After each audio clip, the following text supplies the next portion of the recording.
Bonjour à tous et bienvenue sur Passe B, le podcast roman qui te parle de sport.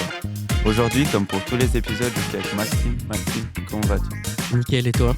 Ça va parfaitement, très heureux d'être ici pour cette émission. Est-ce que tu peux m'en dire plus sur l'invité d'aujourd'hui? On est alors avec un prodige du cyclisme suisse aujourd'hui, Léa Stern, avec qui on va discuter. C'est parfait, t'as tout dit. On se retrouve direct avec l'invité.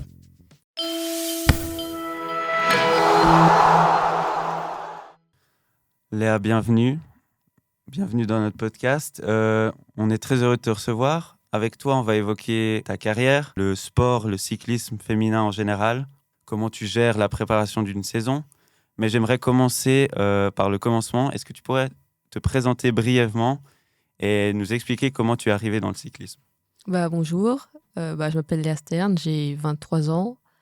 J'ai commencé le cyclisme il y a 3 ans et demi. Là, ça va être en janvier, je vais commencer ma 4e saison dans un club belge. J'ai commencé avec une équipe World Tour, donc au plus haut niveau mondial. Je suis arrivée là un peu... on m'a jeté un peu ici parce qu'une équipe suisse se créait. Et j'ai eu la chance de pouvoir commencer avec au plus haut niveau mondial pour voir un peu l'expérience. Et puis, voilà. Et le cyclisme, ça occupe ta vie depuis le début ou c'est quelque chose de nouveau? Non, ça fait 4 ans que je suis vraiment dedans. Avant, quand j'étais petite, j'ai fait du football, un peu du hockey et puis de l'équitation. Et après, il y a eu un peu un trou de 5 ans où j'ai pas fait trop de sport. Enfin, pas plus que ça, juste avec l'école. Et puis après, j'ai commencé le vélo quand j'ai un peu fini mes études. Et pourquoi le cyclisme? Parce que quand j'étais au cycle d'orientation, on avait on avait des... Comment on dit? On faisait du sport et on avait des options. Ouais, voilà, des options, merci. Et j'avais pris l'option vélo et ça m'avait bien plu.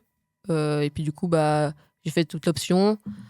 Après, j'avais pas forcément l'argent pour me lancer vraiment dans le vélo. Puis à ce moment-là, je voyais pas trop l'importance de faire forcément du sport comme ça. Enfin, je faisais ça juste pour kiffer.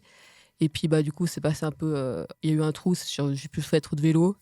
Et puis après, quand il y a eu le Covid, tout ça, je me suis remis un peu à faire du sport. Et puis du coup, à ce moment-là, je me suis mis dedans. Et puis ça s'est enchaîné après.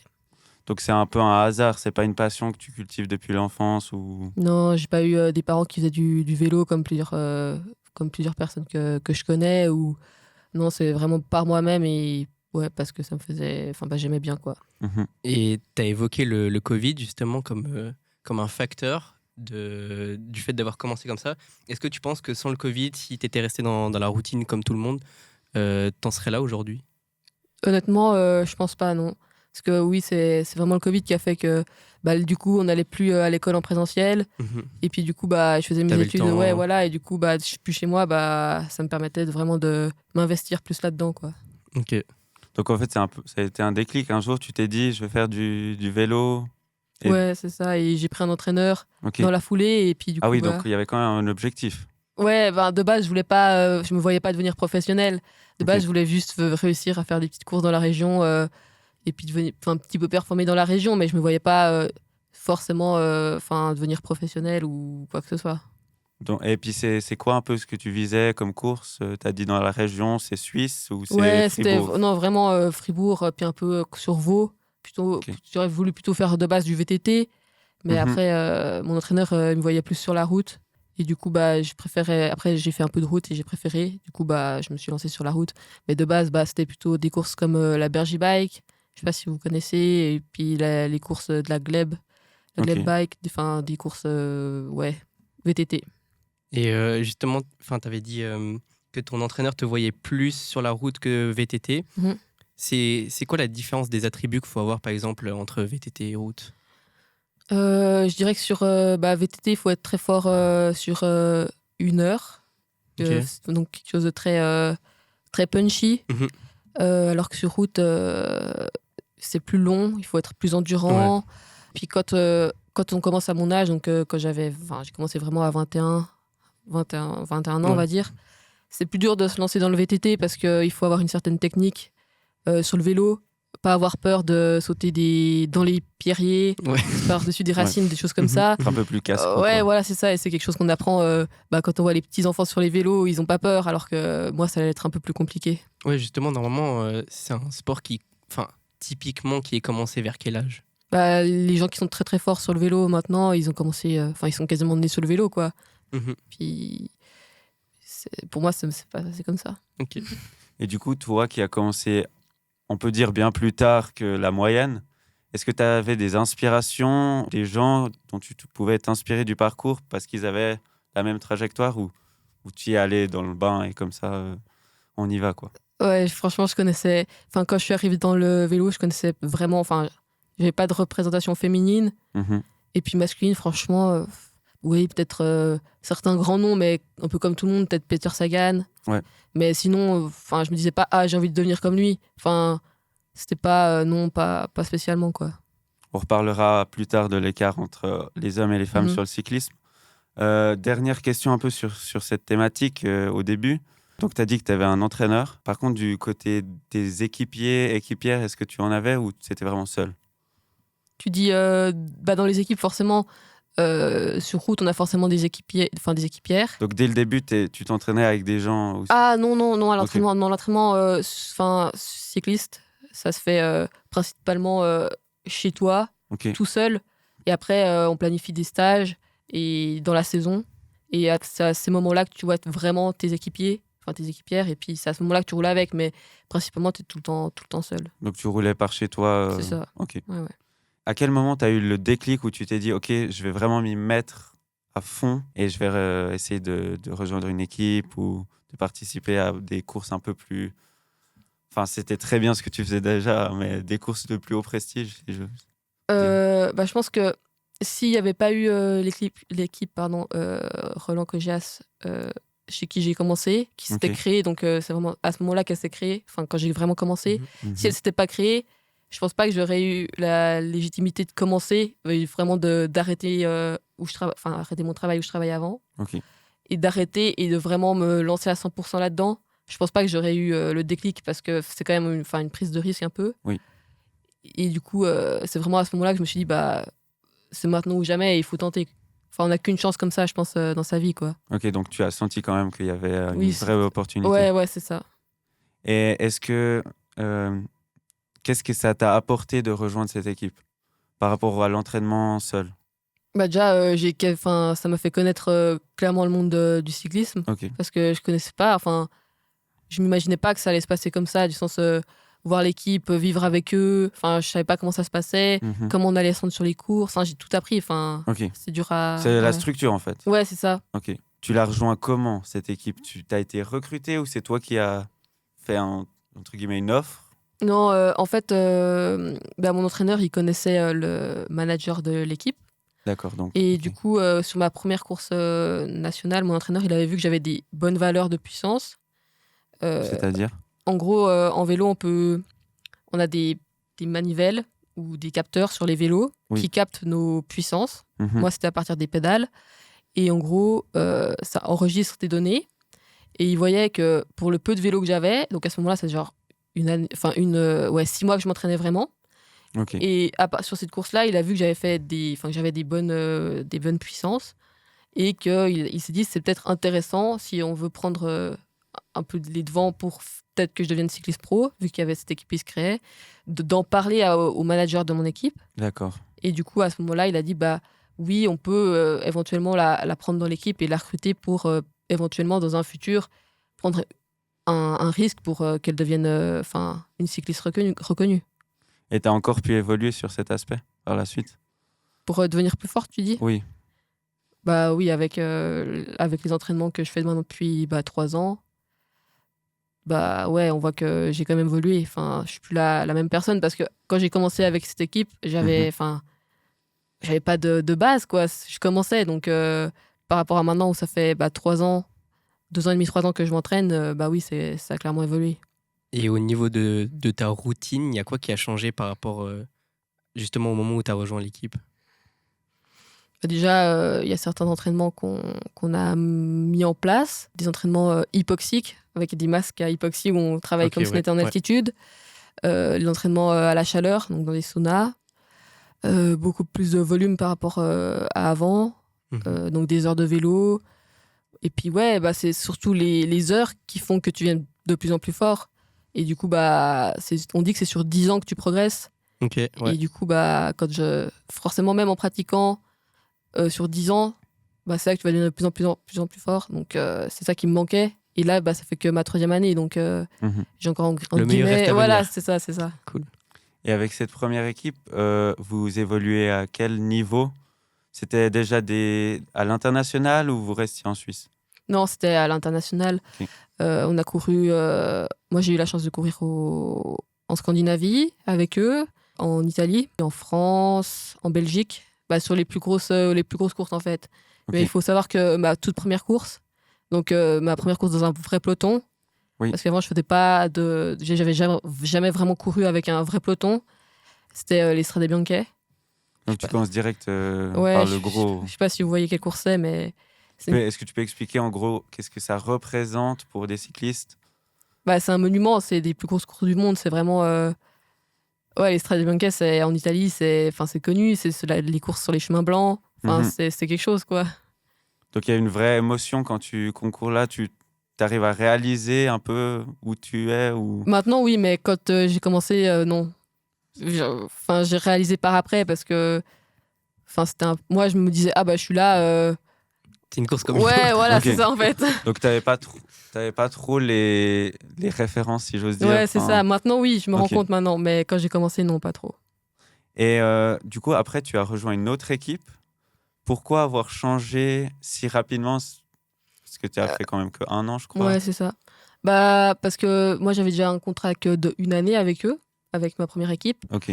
Et en gros, l'équipe où j'étais avant, ils connaissaient l'équipe où j'ai été sur ma 2e année, donc chez Grand Est Comuggi La Fabrique. Donc il n'y avait pas de concurrence, c'était vraiment... Non, Ok. c'était déjà ils évoluaient pas dans la même catégorie, on va dire. Ok. Ils étaient en Continental, donc Continental c'est juste en dessous du Ouais. World Tour, donc ils Ah, se ok, marchaient ok. pas ils Donc, se marchaient pas dessus. t'étais déjà à l'international, mais tu pouvais aller encore plus haut. Non, là la première année c'était vraiment le plus haut niveau. Et Oui. ensuite je suis redescendu d'un niveau, D'accord. donc en Continental c'est en dessous. Mhm. Et là, je me disais, enfin, l'équipe, elle se vendait un peu comme une équipe de formation. Et en fait, chez eux, ça s'est un peu mal passé parce que dès le début, enfin, j'ai senti que j'avais pas trop ma place et que ils couraient vraiment après la performance. Et moi, c'était ma deuxième année. Ouais, Donc, t'avais des autres objectifs. c'est Quoi. ça, Tu et on voulais m'a- plus apprendre que c'est performer ça, parce directement. que c'est comme ça qu'on me l'avait vendu en tout cas. Et comme c'était la première année de cette équipe, c'était logique qu'en gros, ils voulaient faire un peu pour apprendre, pour pousser, enfin, faire grandir un groupe, comme on me l'avait vendu. Mhm. Et du coup, après, j'ai vu que ça se passait pas comme ça, qu'ils étaient vraiment après les points, donc les points ici, pour vraiment la performance, quoi. Que c'était un peu mal passé avec un directeur sportif. Puis je me suis aussi cassé des lombaires sur une compétition, donc sur le Tour de Suisse, au mois de juillet. Et du coup, après, j'ai presque couru avec eux. Puis voilà. Qu'est-ce qui s'est passé pour que tu te casses les lombaires? C'était sur un chrono en ville de Saint-Gall. Ok. Et bah, genre, j'ai juste mal négocié un virage avec mon vélo de chrono. Mhm. Et il y avait un îlot central. Je me suis pris l'îlot Bah, c'est central. des vélos très sensibles. Ouais, et puis on est en position aéro comme en triathlon. Donc c'est vraiment recherche de vitesse. C'est Et ça, la et- moindre. Ouais, si tu prends mal ton virage ou quoi, puis en plus tu vois pas vraiment très bien, enfin, faut vraiment se lever vite des prolongateurs, tourner. Enfin, puis moi je me suis levé trop tard de mes prolongateurs. J'ai pas vu l'îlot central, j'ai fait un soleil et je suis arrivé sur le coin de l'îlot central et je me suis cassé les vertèbres, quoi. Il faut que tu nous expliques les notions que tu viens d'évoquer. Techniquement, le vélo, c'est construit comment? Il y a des... Je recommence. Est-ce qu'un vélo de course, il est différent d'un vélo standard sur lequel n'importe qui se balade? Ça dépend, t'entends quoi par vélo standard? Est-ce qu'il y a des... Un vélo de ville. Ouais, voilà. Est-ce qu'il y a des... Un peu un... Les pédales sont construites différemment? Je sais pas, la structure? Le poids. Ouais. Bah déjà, alors il y a les vélos de route qu'on voit couramment sur le Tour de France, par exemple. Ça, c'est un vélo de course, mais Mhm. standard. Et après, on a les vélos de chrono. Donc, Oui. c'est des vélos pour la vitesse. Et ce sera des vélos qui vont être plus rapides, qui vont vraiment avoir un profil, donc un cadre très aéro, Ok. où on va avoir des prolongateurs. Je sais pas si vous avez déjà vu sur les vélos de triathlon, vous avez déjà vu des... Non. Ah, Non. c'est les barres. Ouais, c'est ça, ok. c'est des Donc, barres. on a le Ouais, ok. guidon et les barres Elles sont au très bout qui allongées reviennent vers toi. et on est posé sur les coudes en fait. Ok. Mhm. Et la tête, justement, on regarde vraiment le sol avec notre tête. Donc, c'est pour avoir une position optimale. Ouais, pour Ok. vraiment fendre l'air en fait le Mhm. plus possible. Et moi, j'ai pas relevé la tête assez vite et je me suis pris Lilou. Donc, pour ceux qui n'auraient pas forcément le contexte, mais dans le vélo, l'enjeu principal, si j'ose dire, à part de battre les autres, c'est surtout de réussir à fendre l'air le mieux possible. En contre-la-montre, oui. Et du coup, c'est vraiment un vélo qui est spécifiquement fait. Pour ça, ouais, c'est ça. designé. Vu qu'on est tout seul et qu'on n'a pas, le peloton qui nous. Enfin, si on est derrière quelqu'un dans un peloton, ça. C'est lui qui prend Voilà, l'air c'est lui qui et prend nous, on l'air. est protégé. C'est ça. Alors qu'en chrono, vu qu'on est tout seul, c'est nous qu'on prend l'air et moins on prend l'air, plus on va vite en fait. Effectivement. Ok. Donc, tu as changé d'équipe. Dans cette nouvelle équipe, est-ce que tu as eu ce que tu voulais, entre guillemets, un groupe jeune qui se développait? Non, pour moi, c'était. Les filles, mes coéquipières étaient très gentilles, ça s'est bien passé tout ça. Mhm. Mais pour moi, c'est juste que c'était pas sain dans le groupe parce qu'on se mettait. Ouais, les filles, elles étaient pas. Enfin, elles voulaient vraiment rester dans l'équipe parce que je comprends. Ouais. Le but, c'est de rester dans l'équipe et pouvoir repousser ton contrat, prolonger ton contrat, pardon. Mais c'était tellement poussé que ça en devenait un peu malsain et que limite, si on pouvait te faire un petit peu un coup par derrière, moi, c'est comme ça que je l'ai ressenti. Hein, et on allait te le faire pour pas que tu nous prennes qu'on te prenne ta place, quoi. Et du coup, tu as décidé de changer encore d'équipe, c'était pour ça? Eux, en fait, comme j'ai pas couru quasiment la moitié de l'année avec eux, Ok. ils se sont dit. Dû à ta blessure. Ouais, dû à ma blessure. Et ils se sont dit. Ils ont pas prolongé mon contrat. Mais finalement, cette équipe, elle s'arrête. Elle a reprolongé d'une année. Mhm. Mais là, maintenant, elle a fait faillite. Ok. Ok, Donc, donc il y avait c'est peut-être pas- un autre ouais, voilà. problème. Mhm, mhm. Et du coup, tu as rejoint une autre équipe de Lyon, c'est ça? Ouais, c'était le Lyon Sprint Evolution. Donc ça, c'était une équipe amateur. Donc, D'accord. C'est encore un niveau en dessous. ouais, c'est encore un niveau au-dessous. Parce que moi, j'avais jamais connu le niveau amateur avant ça, vu que Ouais. j'étais Ouais, directement évidemment, chez les pros. Direct passé. Ouais, chez les pros. Et Mhm. du coup, chez eux, je me suis vraiment sentie très bien. C'était ma meilleure saison, au niveau performance. Mais là, cette année, j'ai décidé de les quitter parce que ils m'amenaient plus assez pour performer, quoi. Mhm. Mais ça s'est hyper bien passé avec cette équipe et je les remercie d'ailleurs. Et là, tu étais encore au niveau jeune ou tu étais déjà en élite à ce moment-là? Avec eux, je suis passée, c'était ma première année élite. Ouais. Donc, c'était bon pour toi de commencer l'élite au plus bas pour pouvoir ensuite construire. Mhm. Après, c'est sûr que si j'avais pu continuer chez les pros, j'aurais continué, mais il a fallu que je passe par là pour me faire, pour pouvoir progresser, quoi. Et du coup, la prochaine saison, tu vas rejoindre une équipe belge. Mhm. On dit équipe, on dit. Équipe, ouais. Ok. Et qu'est-ce que tu vas rechercher là-bas, du coup? Dans le cyclisme, chez les Belges, c'est les meilleurs. Ok. Avec les Hollandais, je dirais. Mhm. Je recherche de pouvoir avoir un meilleur calendrier. D'avoir un meilleur calendrier, pardon. Ok. Qu'est-ce que tu entends par là? Par exemple, cette année, avec l'équipe française à Lyon, on n'a pas fait, pour moi, suffisamment de courses professionnelles. Donc maintenant, c'est vraiment ça ce que je recherche. Mhm. Parce que chez les femmes, les équipes amateurs, elles peuvent encore courir avec les pros. Ok. Et du coup, moi, je cherche ça, à pouvoir Ouais. performer et pouvoir faire d'autres, peut-être, pouvoir briller sur quelques courses pro Mhm. pour espérer remonter dans une équipe. Voilà. On va parler justement du déroulement d'une saison. Toi, est-ce que tu es occupé par le vélo toute l'année ou tu as des périodes de pause? Comment ça se passe? Moi, c'est toute l'année. Après, je sais qu'il y a des athlètes qui font des pauses. Ok. Normalement, c'est fin octobre, début novembre, Mhm. mi-novembre. Moi, j'en fais pas. Pourquoi? Parce que tu as engagé à un autre endroit ou... Non, parce que là, j'ai switché directement sur le cyclocross. Donc Et tu fais 2 disciplines. ouais, c'est Ok. ça.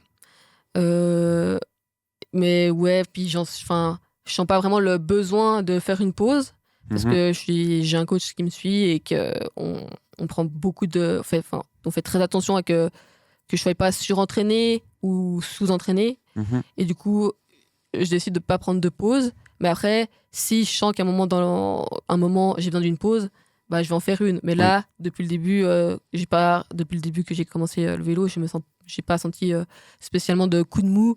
Oui, forcément, à des moments, tu es un peu moins fort sur le Oui, vélo. bon, ça c'est Mais naturel. voilà, Mais c'est ça. Mais non, pas sinon, de truc majeur qui aurait mm. poussé à renoncer à un des deux. Bah, sinon juste ma Ouais, blessure, quoi. bien Mais sûr, sinon, non. Mais étant donné que tu fais ça à plein temps, et tu as évoqué justement la pause, c'est quelque chose que tu pourrais décider à n'importe quel moment que tu as envie de faire une pause?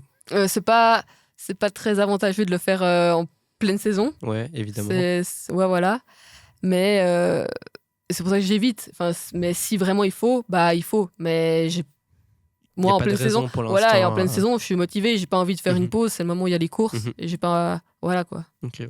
Et du coup, si tu es sur 2 disciplines, est-ce que l'équipe que tu as, elle te suit sur les 2 ou tu changes? Alors sur cyclocross, non, c'est pas, j'ai pas d'équipe. Donc c'est individuel. Ouais, voilà, Ok. c'est ça. T'as des filles qui ont des équipes. Moi, j'en ai pas.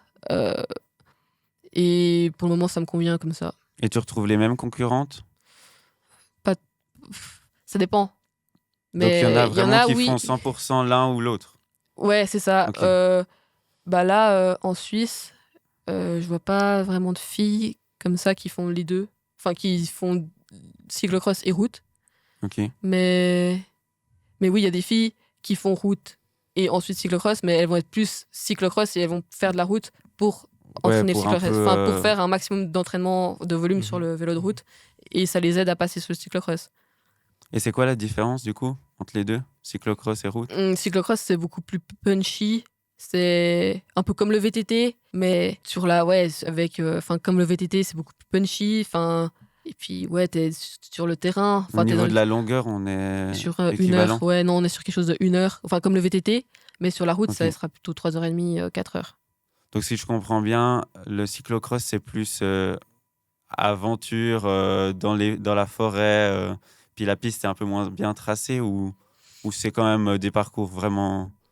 Non, non, non, le cyclocross, en fait, on a un parcours qui est dans principalement, c'est dans des champs.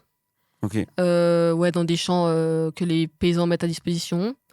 Et pendant 1 heure, on va faire tout le temps le même parcours qui aura été tracé par l'organisateur. Mhm. Et l'enjeu, ce qui est difficile en cyclocross, c'est que, par exemple, parfois on va avoir de la boue, on peut aussi avoir du sable, le terrain il peut changer. Et ça demande une grosse technique quand même sur le vélo parce que tu peux facilement tomber, du coup, vu que si c'est mouillé ou si t'as pas les bons pneus. Ouais. C'est vraiment une discipline qui est vraiment très technique et il faut vraiment des années pour, je dirais, l'apprivoiser.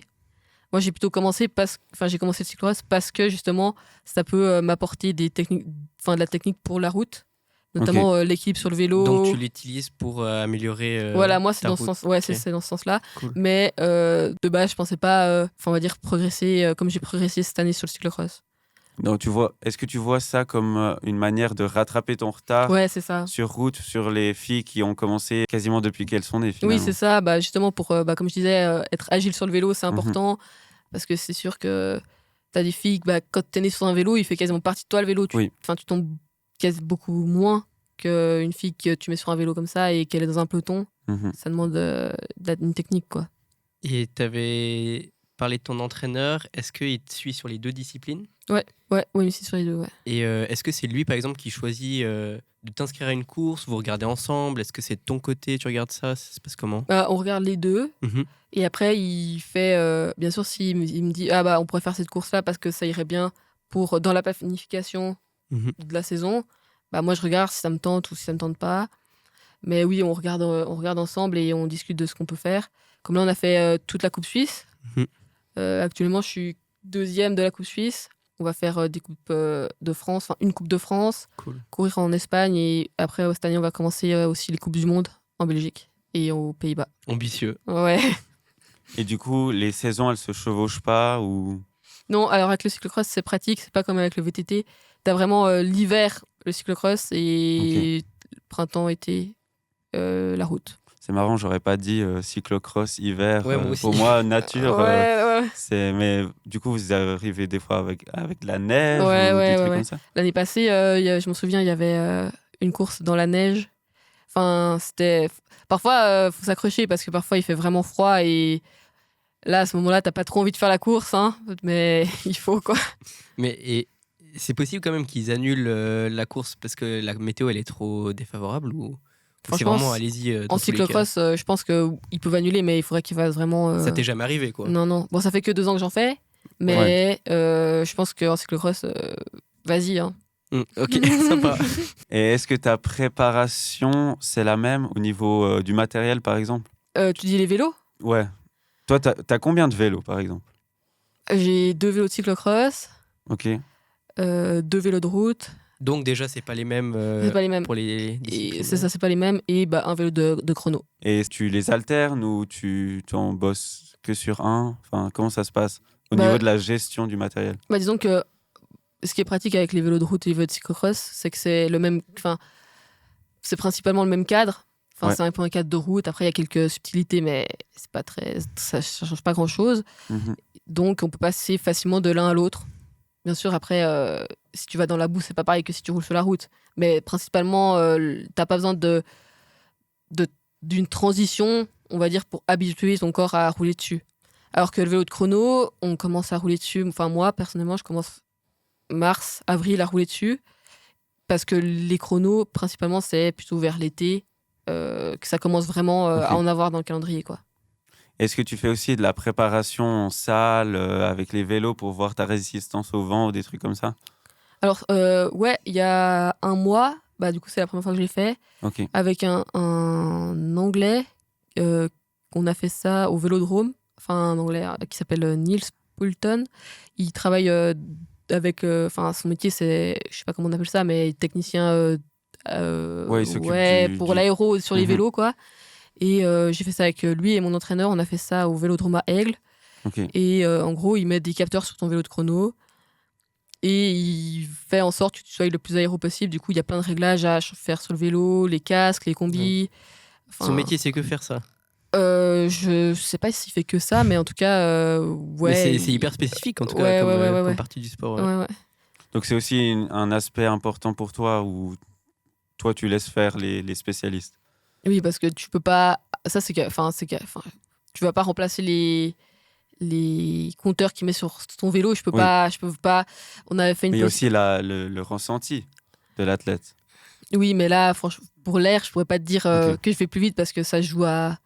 En fait, ça se joue à, je sais pas, peut-être quelques watts Ouais. que tu vas gagner. Donc Enfin, tu vois pas. Toi. non, et Enfin, moi, je peux pas savoir. Peut-être que si vraiment tu as une position vraiment, on va dire, nulle, où tu es Oui. complètement dressé sur ton vélo, bah là, tu vas sentir que tu prends du vent. Mais moi, comme on a modifié ma position avant et après, on a gagné quelques gains, mais c'est Mhm. des gains marginaux, quoi. Ok. Mais il faut le faire si tu veux devenir fort. Sur le long terme, ça vaut la peine. Ça vaut la peine, c'est ça. Et on sait que le vélo c'est aussi un peu du mental Mhm. parce que les courses sont assez longues. Mhm. Est-ce que tu as quelqu'un qui te suit sur ce plan-là ou tu fais par toi-même? Non, depuis que je me suis blessée, j'ai pris un préparateur mental Mhm. et j'ai aussi suivi une formation avec des gens qui me suivaient, mais c'était en ligne ça. Parce que je sentais qu'à ce moment-là, quand je me suis blessée et puis que j'étais avec mon équipe, donc ma deuxième équipe là que je vous racontais avant, Mhm. c'était vraiment un moment où mentalement, genre à un moment donné, je me suis dit je vais arrêter le vélo parce que ça allait pas Mhm. et enfin ça allait pas avec cette équipe quoi. Et puis depuis ma blessure et puis depuis que je suis suivie mentalement, bah là maintenant je me sens mieux et puis je suis plus forte et c'est quelque chose que je pense que c'est vraiment quelque chose qui fait que tu progresses le mental. Mhm. Après je sais pas si c'est vrai mais on dit que 75% c'est le mental et 25% de la performance c'est les J'ai déjà jambes. entendu C'est ça. ça.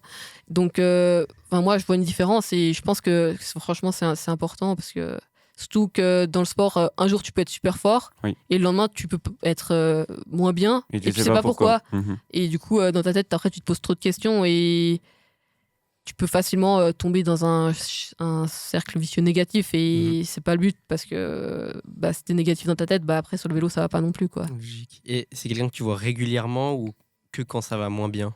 Non, régulièrement. On va dire 1-2 fois par mois. Mhm. Et ouais, ça m'aide, quoi. Donc, tu ressens déjà qu'il y a des bénéfices, si on peut dire ça comme ça. Ouais, puis même si c'est pour parler quelque chose de spécifique, parfois je parle pas forcément du sport, mais genre tu peux parler de tout et n'importe quoi, et genre Cool, parfois ouais. juste parler, ça aide, quoi. Ouais, sûr. Mhm. Et moi, j'ai une question qui m'intéresse beaucoup, c'est pendant la course, elle est longue. À quoi tu penses pendant la course? T'es à 100% dedans ou de temps en temps tu te dis ah tiens je suis là, Quel c'est beau joli paysage. ou tu te dis ah enfin il y a beaucoup de tactique aussi et tu te dis ah je suis en retard ou ah là je suis bien, enfin qu'est-ce qui se passe par la tête? Bah, souvent pendant la course, d'un coup tu vas te sentir bien, tu sais pas pourquoi. Quand c'est long, d'un coup tu dis ah purée, là je me sens trop bien. Et peut-être 20 bornes plus tard, tu te dis tu vas exploser, quoi. Et enfin, tu passes par plein d'états mentaux. Et puis euh, parfois, comme tu parles de la concentration, parfois la première année, j'en avais aucune idée quand je commençais. Et je sais pas si vous voyez, mais parfois sur les cadres des vélos, t'as le nom de la personne, ou aussi sur le casque parfois. Et moi, j'étais tellement déconcentrée que je regardais qui était à côté de moi, en fait. Ok. Et du coup, faut pas faire ça, parce que si tu fais ça, tu peux tomber, en fait. Et moi, je savais pas. Et donc du coup les paysages Ouais, parfois, oui, ça m'arrivait, mais il faut pas faire ça. Faut vraiment rester focus, et franchement, c'est dur. Parfois, forcément, pendant 4 heures, t'as pas envie d'être Mhm. concentré pour pas tomber, et ça aussi, c'est un travail à faire, quoi. Mais c'est un sport assez atypique par rapport à la relation avec l'entraîneur, je trouve, parce que t'es pas en communication avec quand t'es sur le vélo. T'as pas une oreillette Non, ou... non, non, pas avec l'entraîneur, mais sur certaines courses, avec ton directeur sportif. Ok, pourquoi pas l'entraîneur? Enfin, qu'est-ce qu'ils te disent de différent? C'est quoi le discours? Le truc, c'est, enfin, en cyclisme, en fait, ton entraîneur, il va faire que ton entraînement. Ok, donc les jours de course, il est pas Voilà, il est spécialement pas là. avec toi. Ok. Alors que le directeur sportif, c'est c'est comme ton coach, mais qui est que là. Enfin, il va pas te faire des entraînements, en fait. En fait, lui, il va juste être là quand il y a l'équipe. Ok, ouais. Donc, quand il y a une course, il est là. Mais il va pas te faire, vas-y, aujourd'hui, tu dois faire 5 heures de vélo. Ok. Lui, il est là que quand tu es avec l'équipe, et c'est lui qui conduit la voiture, donc qui est derrière le peloton avec la voiture, Ouais. et avec les autres directeurs sportifs. Et c'est lui, sur certaines courses, qui peut te parler. Ok, intéressant. et du coup la tactique d'équipe en course c'est le directeur sportif. Ouais. Et C'est ça. comment ça se passe donc je crois que vous avez un leader et Ouais. des coureuses, je sais pas comment. Ouais, des équipières. Ok. Et ça se passe comment exactement? Enfin, c'est quoi le but finalement? En gros, c'est de gagner la course. Mais par exemple, imaginons sur une course cette année, j'étais leader. Mhm. C'était une course où il y avait 3 étapes, dont Oui. un chrono. Et moi, je dirais que où je suis le plus forte, c'est en chrono. D'accord. Donc, le matin, on avait une course standard qui allait finir au sprint. Donc, mon Mhm. but pour moi, c'était de ne pas perdre de temps pour l'après-midi, pour Oui. pouvoir être dans le même temps que la gagnante. Donc, le but, c'était de finir avec le peloton. Genre, je m'en fichais entre guillemets, de faire le sprint et de gagner l'étape. D'accord. Genre, je devais juste pas perdre des secondes. Voilà. Finalement, j'en ai perdu 15, mais j'étais toujours dans le match parce que 15 secondes sur 3 étapes, ça va. Surtout que je savais que je pouvais faire un bon chrono l'après-midi. Ok. L'après-midi, je fais deuxième du chrono, mais je prends le maillot au général parce que j'ai réussi à aller plus vite que tout le monde et Mhm. à perdre que 15 secondes. Donc, la fille qui a peut-être gagné l'étape le matin a perdu plus que les 15 secondes que moi j'avais perdu. Enfin, je sais pas si c'est... Et ça, c'est quelque chose sur Oui. le moment, est-ce que tu t'en rends compte? Comment ça?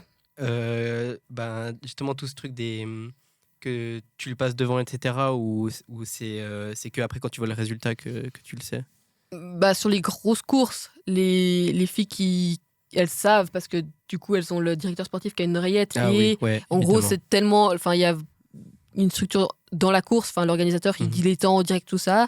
Mais là, sur cette course, je savais pas parce que c'était une course nationale et la structure de course n'est pas la même.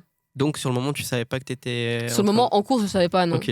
Après, il y a même eu un moment donné où on savait pas que j'avais gagné. Et là, c'est le directeur sportif qui a dû aller voir que si j'avais le maillot blanc pour le deuxième jour, enfin le maillot jaune pour le deuxième jour. Ok. Et du coup, toi, t'as déjà connu tous les rôles, leader et équipière. Oui.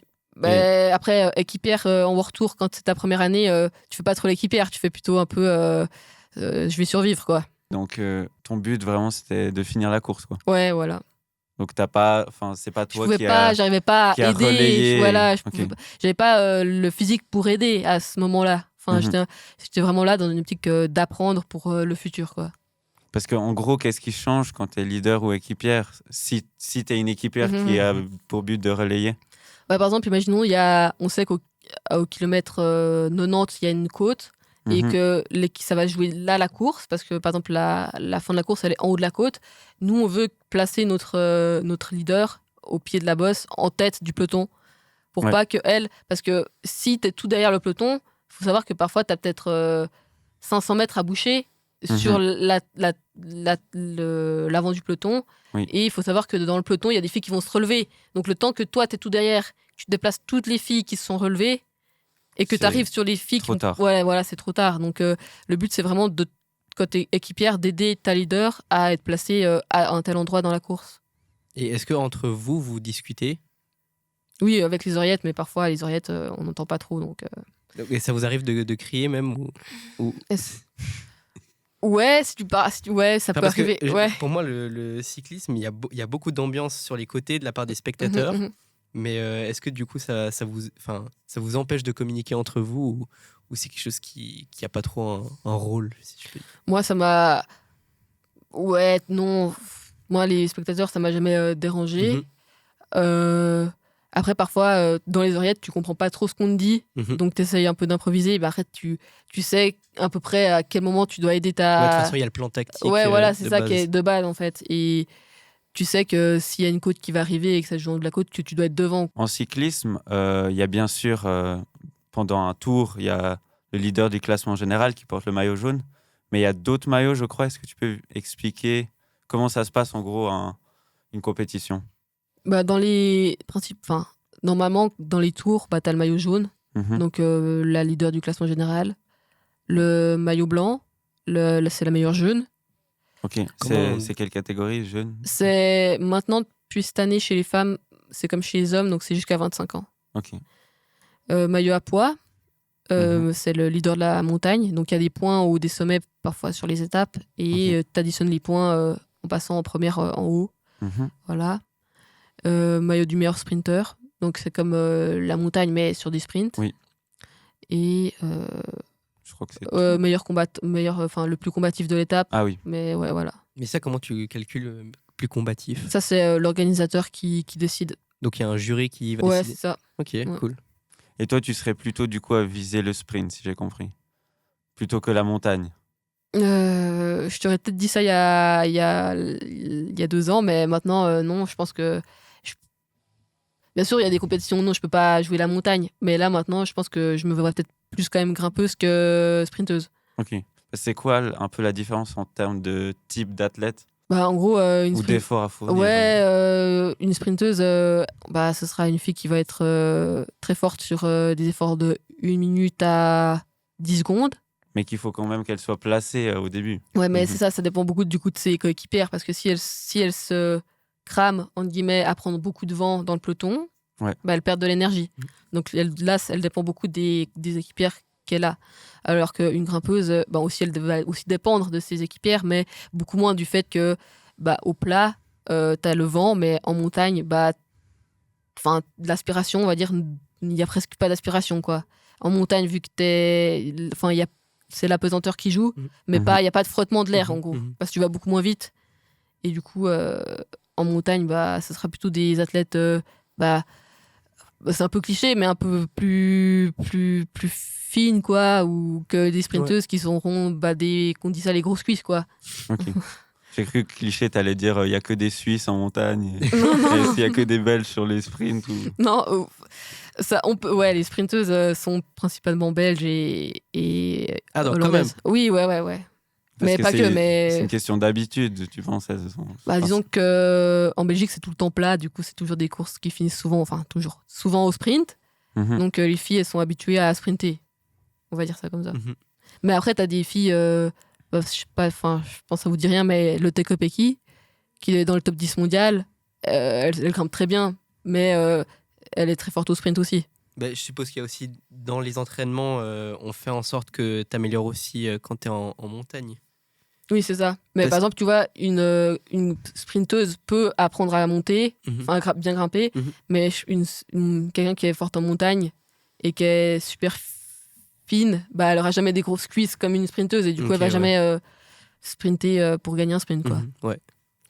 Tu as évoqué un nom avant, malheureusement on ne le connaissait pas, je crois. Non, moi, enfin, en tout cas. Ça illustre un problème de ce sport, c'est que euh, je, enfin, j'imagine les courses de cyclisme masculin sont assez connues. Mhm. Le Tour de France, ça reste une étape du calendrier très importante chaque année, sportif même Mhm. en général.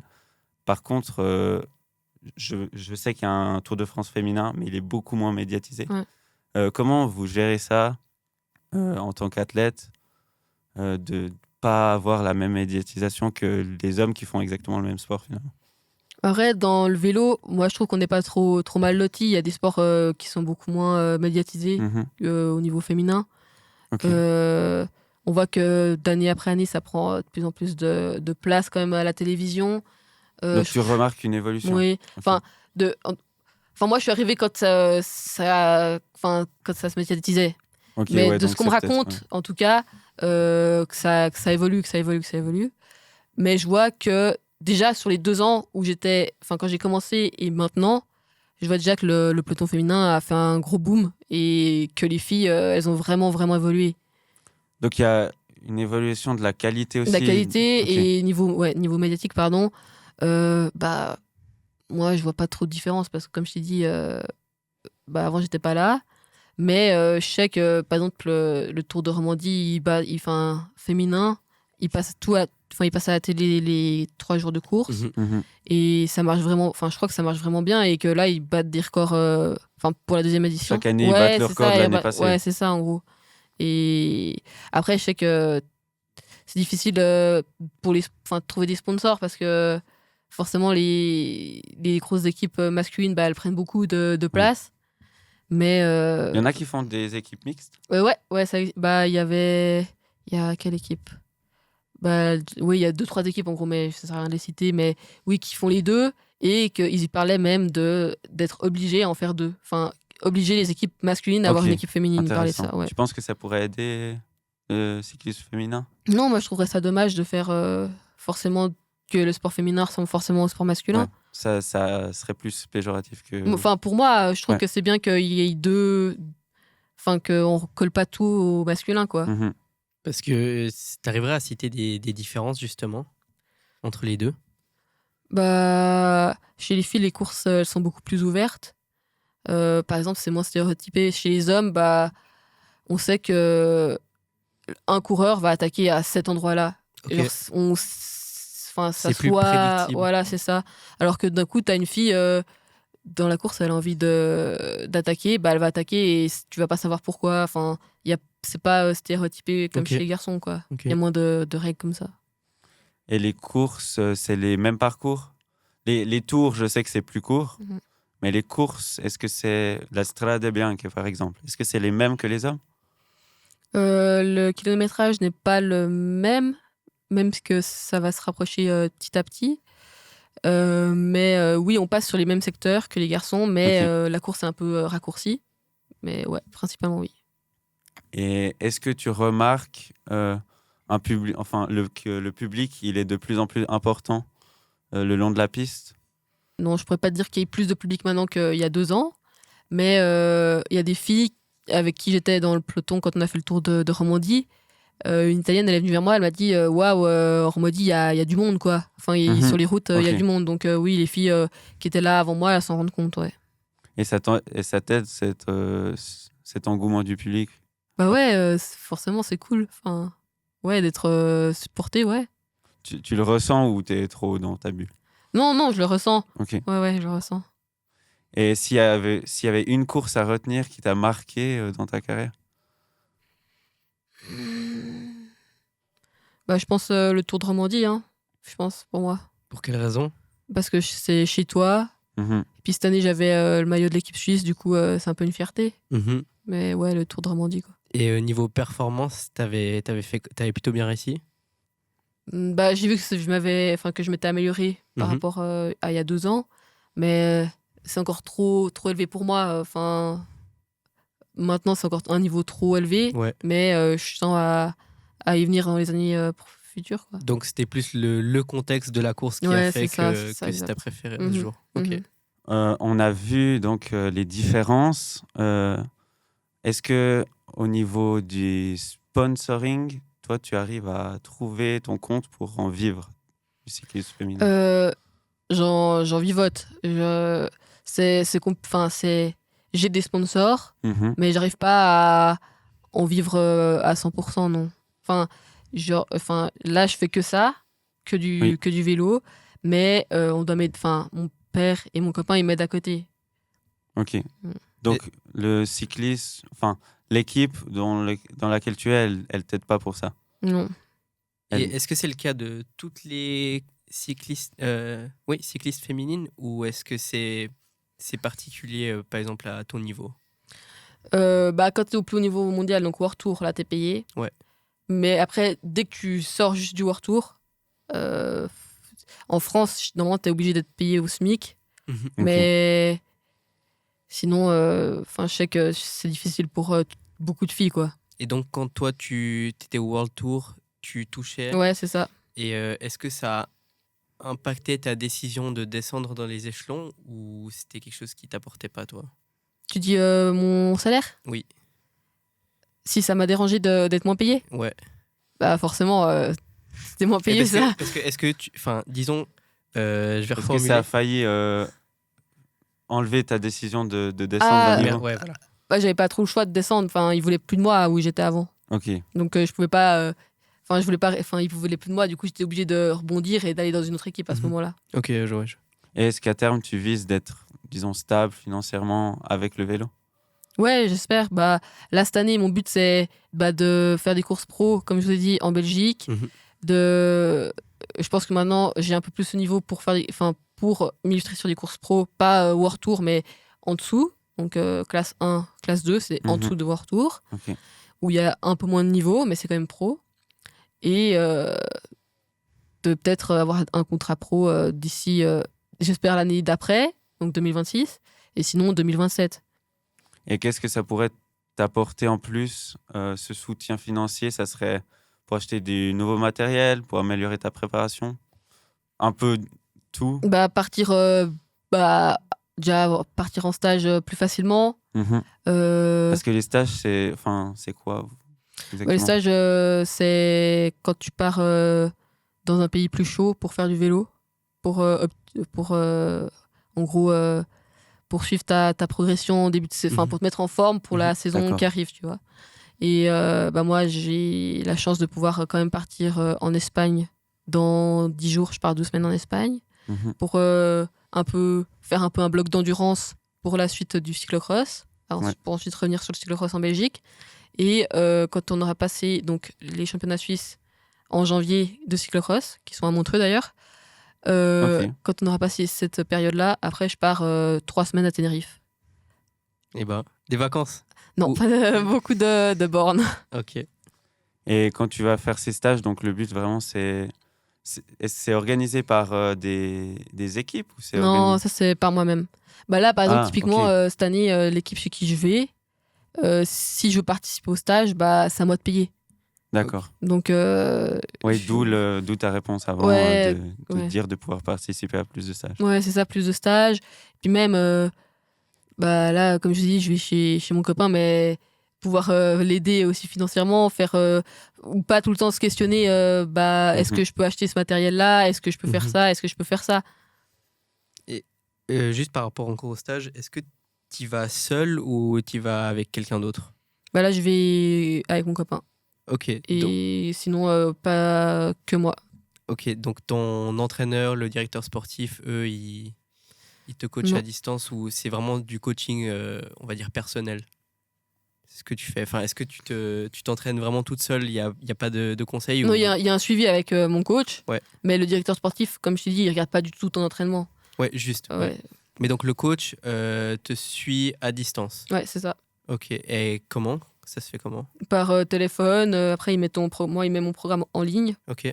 Et ouais, il calcule. Après, c'est tout un calcul de charge d'entraînement. Donc, comment tu te fatigues à l'entraînement et tout un suivi qui calcule lui, que je ne pourrais pas vraiment t'expliquer comment ça se passe, mais il fait en sorte que tu arrives en forme en début de saison. Et après, le directeur sportif, lui, il espère que le coach t'a mis en forme pour le début de saison, quoi. Ok. Du coup, là, on arrive gentiment à la fin de la saison, en tout cas de route, j'imagine. On a déjà fini. Ok. Et du coup, la prochaine saison, c'est quoi tes objectifs un peu? Déjà, peut-être si je parle d'abord juste du cyclocross. J'étais 420e mondial l'année passée, et là, je suis passé 120e mondial. Donc, mon but, c'est de rentrer dans le top 100. Oui. 100 mondial en cyclocross. C'est atteignable? Oui, c'est atteignable. Au vu du bond de la saison passée, moi... De rentrer dans le top 100, ouais, c'est atteignable. En janvier, il y a les championnats de cyclocross. J'aimerais une médaille. J'espère y arriver. Donc, une médaille au championnat suisse. Après, dépendra des courses qu'on fait, mais peut-être une victoire sur un tour que je vais faire avec mon équipe. Tu nous as parlé de médailles et d'ailleurs, tu nous en as amené une. Est-ce que tu peux nous expliquer, donc tu nous as amené un objet, est-ce que tu peux nous l'expliquer? Ça, c'est la médaille que j'ai gagnée l'année passée, donc après ma blessure. Du coup, c'est ma médaille des championnats suisses que j'ai fait en U23. Donc l'année passée, j'étais en U23. C'est une 3e place que j'ai fait au championnat suisse de contre-la-montre, tout simplement. Et donc, ça a une signification supplémentaire du fait de ton retour Ouais, parce que pendant 2 mois, je n'ai pas pu m'entraîner bien à cause de ma chute. Et puis, du coup, après, je suis revenue à la compétition. Et puis, j'ai pu faire cette médaille. Du coup, j'étais j'étais vraiment contente de voir que je suis revenue en forme pour ce championnat, quoi.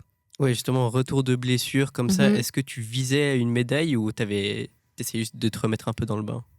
J'essaie de me remettre dans le bain et de voir que, justement, que j'avais pas perdu trop de niveau et que j'étais encore là.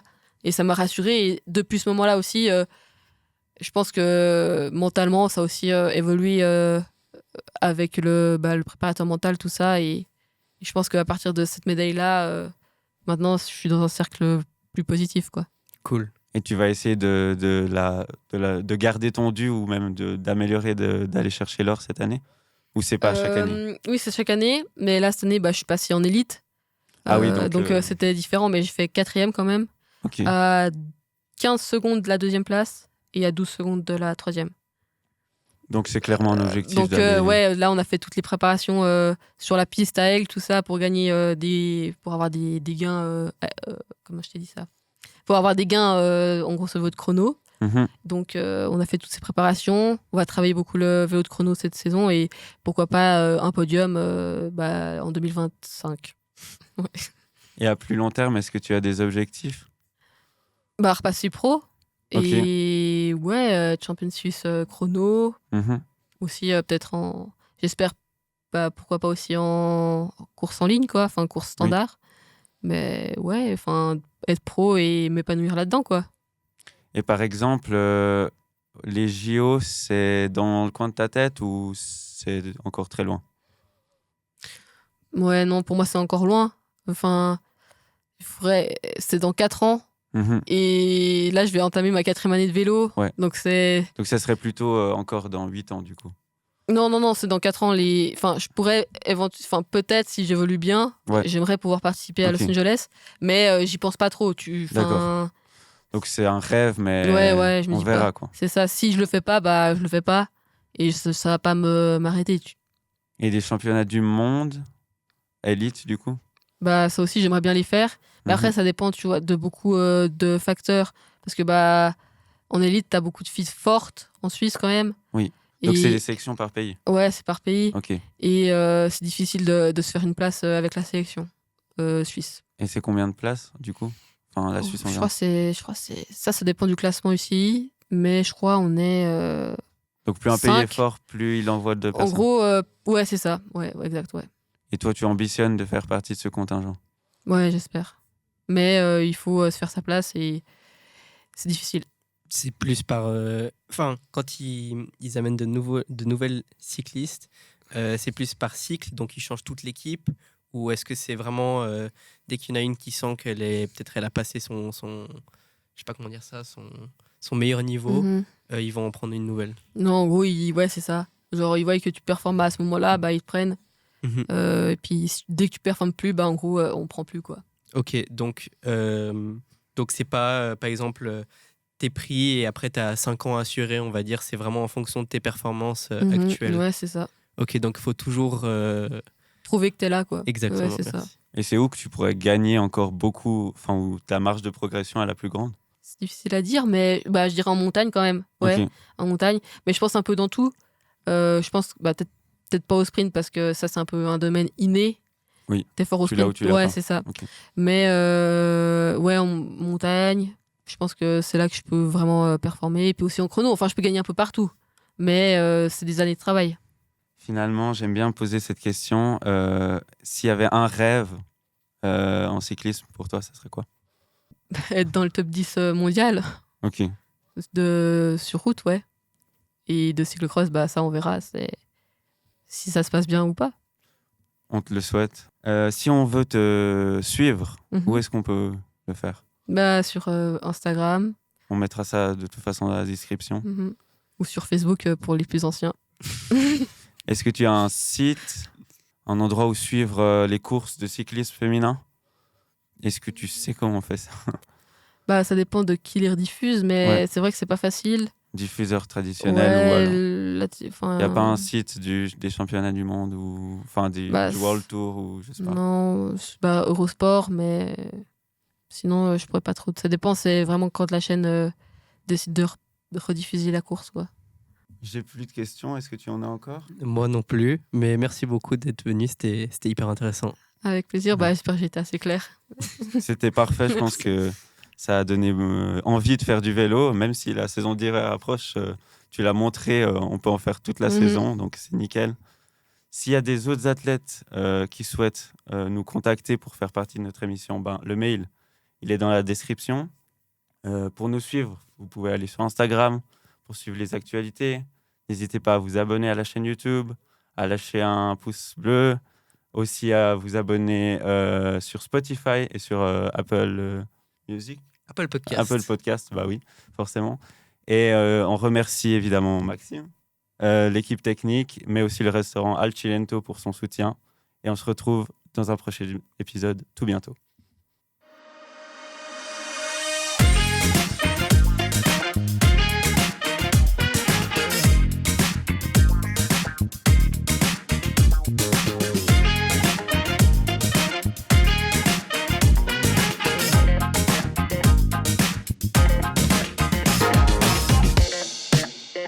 C'est vrai que notre papa, il a toujours été dans la montagne. Il a fait des expéditions en Himalaya quand il était plus jeune. Ensuite, il s'est un peu tourné vers la compétition un peu plus tard. Puis nous, on a toujours vu des photos à la maison. On a commencé vers 8-9 ans, je crois. Mais le dimanche, tranquille. Vu que j'avais plus d'entraînement, j'allais un peu plus vite que lui lors des courses. Ouais, ça l'a motivé à te rattraper après. Et après, ça l'a motivé aussi à se mettre à l'athlétisme. Du coup, j'ai arrêté le foot. Non, Au moi, je trouve que c'est contraire, bien vous êtes de content. pousser les gens à faire du sport. Parce que le sport, c'est la santé. Et puis, il faut en faire. Donc, Ouais. je pense qu'il y a plein de jeunes qui en faisaient pas. Et grâce à ce documentaire, ils se sont bougés. Et le jour après, c'est qu'on avait été rendre visite dans un hôpital où il y avait des enfants malades. Ok. Où on était Très allé cool. avec les médailles. Et puis, ils étaient contents. Et puis, on avait discuté, joué un moment avec eux, des jeux de société ou quelque chose comme ça. En élite, c'est quelle performance qui vous a le plus marqué pour le moment? Moi, c'est clairement ma victoire. C'était une Coupe du Monde à Villars, nouveau, justement, l'année passée. J'ai réussi Décidément, à- ça te réussit pas trop mal par là. Ouais, vraiment, c'est exactement ça.